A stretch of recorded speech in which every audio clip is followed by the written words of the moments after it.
Hi, and welcome to THORsday Comics. I'm Tom Scioli, author of Jack Kirby, The Epic Life of the King of Comics, and Fantastic Four Grand Design.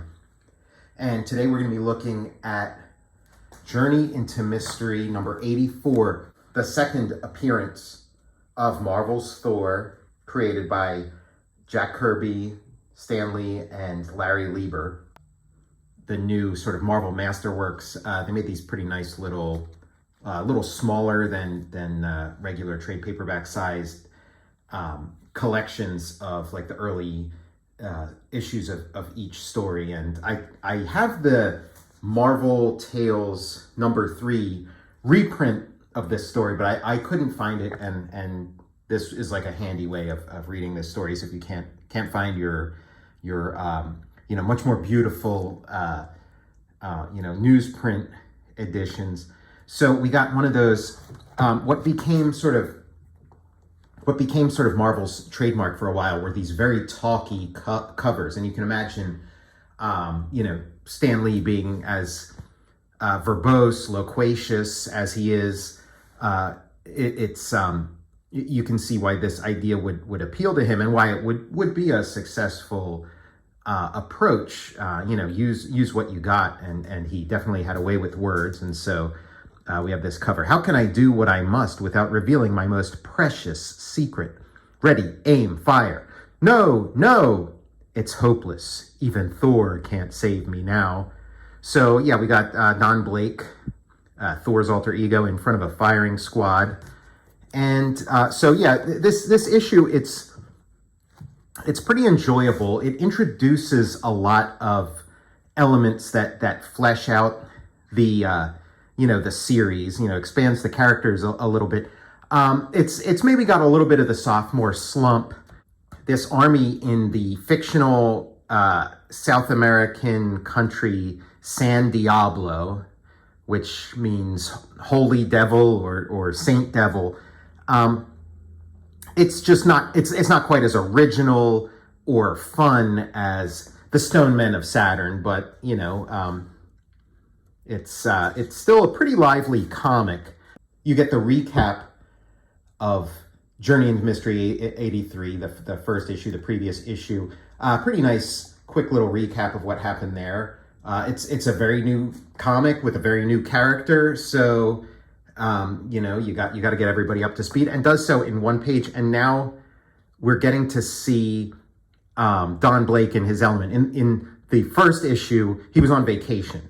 Now we see him back, working as a physician, and we get to meet Jane, who I think his nurse Jane, who works with him, who I think she's named Jane Nelson in this first appearance.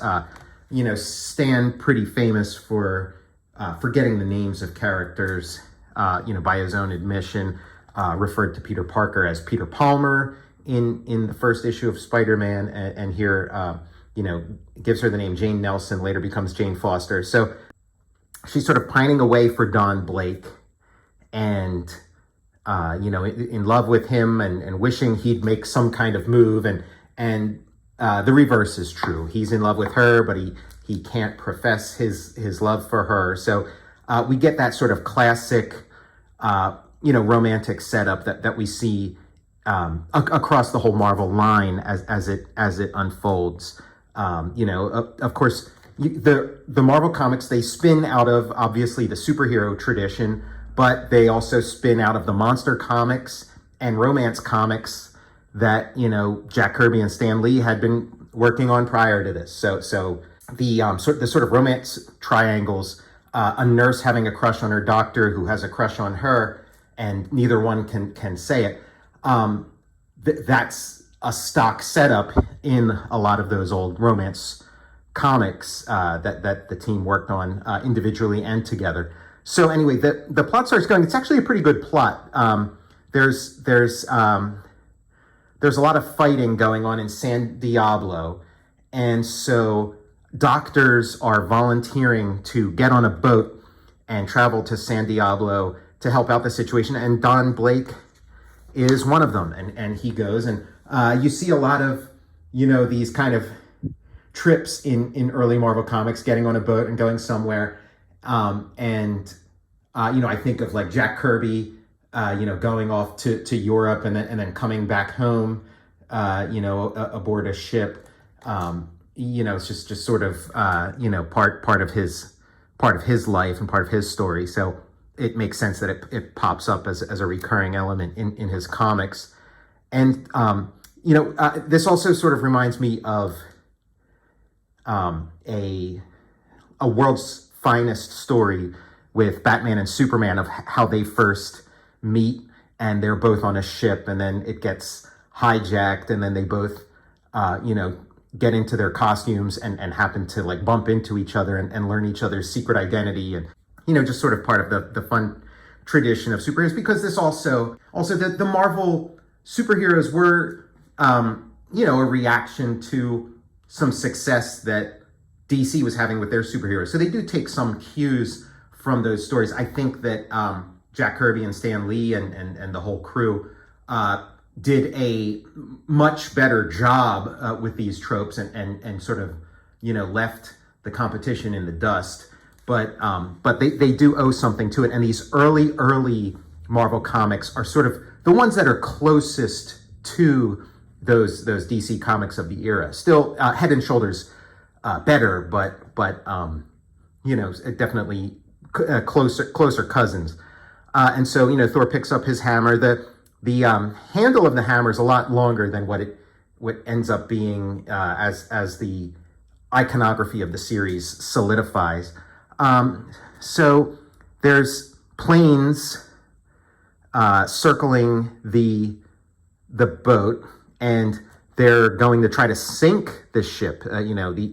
These guys are nasty characters, and so Thor, Don Blake transforms into Thor, flies up, a nice little action sequence, attacks these jets, which were sort of what sort of state of the art jets were looking like at the time in the early 60s. And a lot of these early issues, Fantastic Four #1, a lot of them are the superheroes sort of getting into scrapes with jets. These ones have the hammer and sickle. This is sort of solidly Cold War comic, Cold War superhero comic, where sort of communists are the bad guys, and sort of follows the line of what sort of American foreign policy was at the time. This idea that Russia,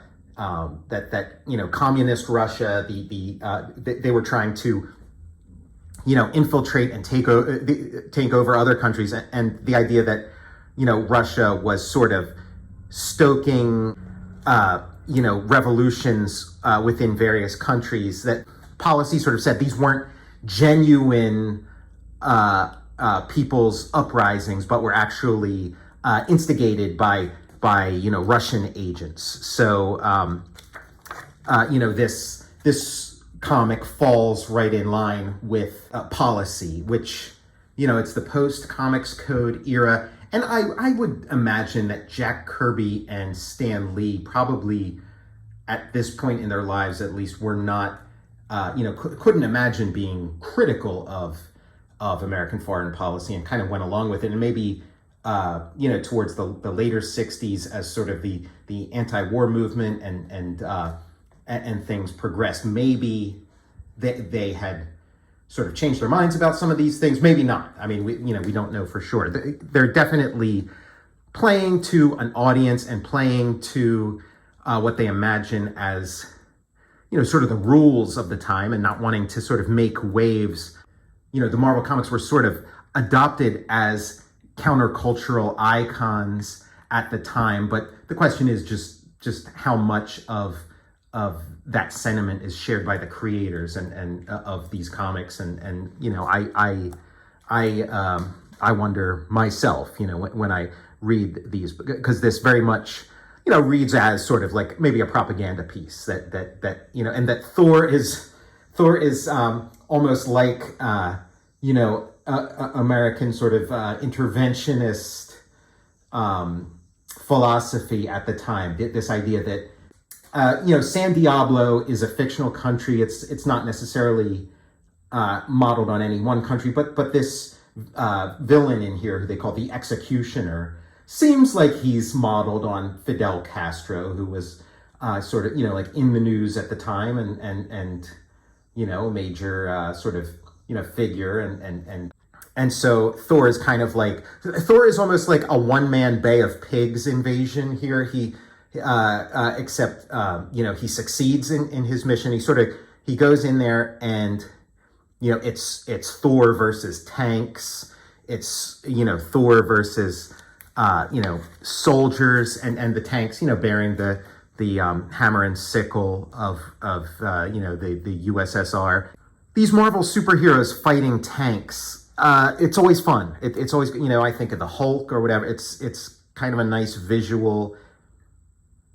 It's a nice use for their powers. If you have, you can really go to town on a tank and demonstrate your strength and your power, and it seems like more of a fair fight as opposed to when if Thor were to throw his hammer at a pickpocket or something, or a guy playing a 3-card money hustle. Donald Blake ends up in a prison, imprisoned and about to face a firing squad. And they take his cane away, which is the source of his powers. If he taps his cane, he can turn into Thor. So what he does, he uses his head, which again, it's pretty good. It's always fun when these superhero characters kind of get out of a situation using their brains as opposed to their brawn. It's a nice little thing. Kind of shows that they're worthy of these powers that they have. But so he sort of calls out the Executioner. He calls him a lily-livered coward, and if you weren't, you'd fight me man to man. So then he comes over with the stick. It looks like he's about to maybe hit him with the stick, and then with a quick move, Don Blake takes the walking stick, bangs it, ba-boom, he's Thor.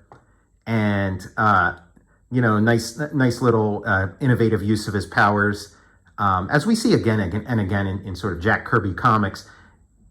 He throws the hammer at a tent. The hammer swings around, comes back to him, drops the tent on the soldiers. He summons some of his godly lightning, and we see that this Executioner character, that his motives, were just purely greed. That he was not interested in, overthrowing an oppressor or creating an egalitarian society or being the leader of sort of a people's movement, but instead he was just in it for the money. And when the chips are down, that's what he's doing. He's grabbing the dough and running. And so his own soldiers turn on him. He betrayed us. He betrayed our nation. It is the Americans who are truly our friends, not those who would plunge us into war. Kapow, pow. And, we get this close-up shot of his hand grasping the money that was what motivated him. The Revolutionary Army is crushed. It's the end of communist infiltration in our land. We owe our victory to that fantastic fighter with the hammer. Say, where did he disappear to? He seems to have vanished. He was so strong, so masculine, so wonderful. And this is something that we will see again and again in the early phase of Thor and in the early phase of the Marvel superheroes is, a lot of these stories where they go to some country, whether it's a Cuba analog or a Vietnam analog or a Russia analog or a China analog. They go to some country and get involved in, a war there, and they, fight some communists and come back home. As the series matures and into its cosmic phase, those things sort of go away, and you see the introduction of sort of like, more original adversaries and things that are sort of uniquely Marvel, uniquely 60s, uniquely Jack Kirby, but still, a fun action adventure story. Seems sort of like shonen manga. They're sort of, aimed, squarely at the young male demographic, so lots of fighting. So now we're sort of back home, and golly, why can't you be brave and adventurous like Thor? But no, that would just be too much to hope for. So we have sort of a, Superman, Clark Kent, Lois Lane situation set up where, you know, she wishes he was more like his secret identity. And oh, if she only knew. And again, you know, this sort of fuels the series for a number of years until, again, that sort of cosmic period where it sheds a lot of the trappings of, you know, superheroes as they were previously and becomes something, you know, completely new and original, something that is feels fresh even today. But again, this is part of the road there. Not as good as the previous issue, but still good, still interesting. And yes, again, like the window into the attitudes of the time, a window into the politics of the time.